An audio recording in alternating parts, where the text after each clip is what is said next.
Now, we've seen a paradigm shift under the Modi government in terms of they've escalated foreign policy to a very muscular level, the counter strikes, the air strikes, and then owning them and talking about them. Not really. That's not what's happened.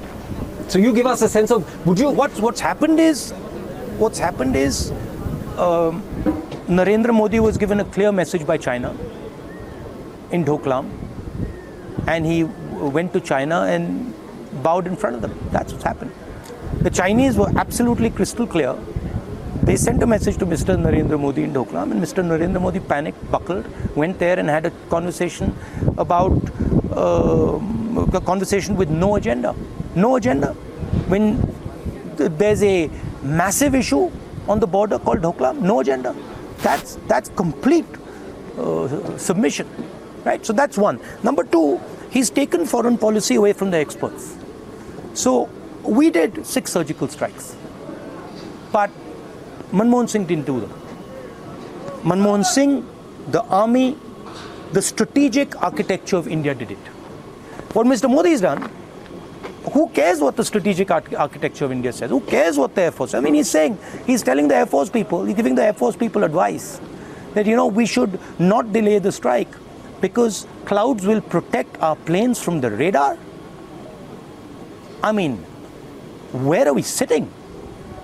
Mr. Narendra Modi, radar is designed to see planes.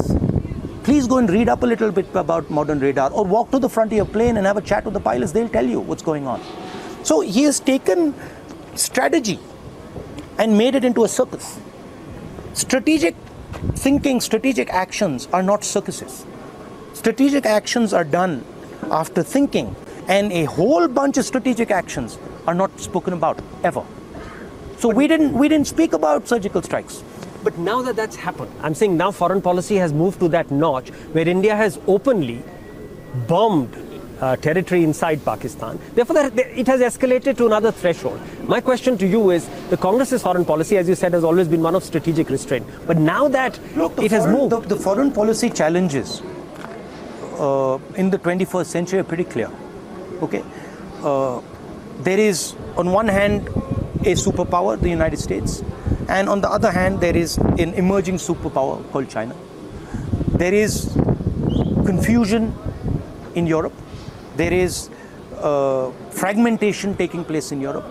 And India has to understand and accept that it has a global role. It has to stand with China, with America as an equal. It can't stand as subservient to either of these two powers. It's a huge moment for the Indian nation. But India has to realize where its strengths lie and where it is not strong. India cannot do what Mr. Narendra Modi does, which is not rely on the strategic understanding and strength of India. That is true power. That is true understanding. Making these speeches and, trivializing everything just to get a couple of votes, that's not foreign policy. Mr. Narendra Modi might call it foreign policy. That's not foreign policy. Foreign policy is going to the Indian establishment and saying, you guys understand this. I have a little bit of a sense of it. Tell me what you think. Not telling pilots, right? Pilots, aces, that listen, don't delay your strike because Mr. Narendra Modi is a genius who understands radar. Final question. You talked about how China. You talked about how China and America are the two poles. Is it going to be equidistant from both, or will we have a greater alignment with the Americans?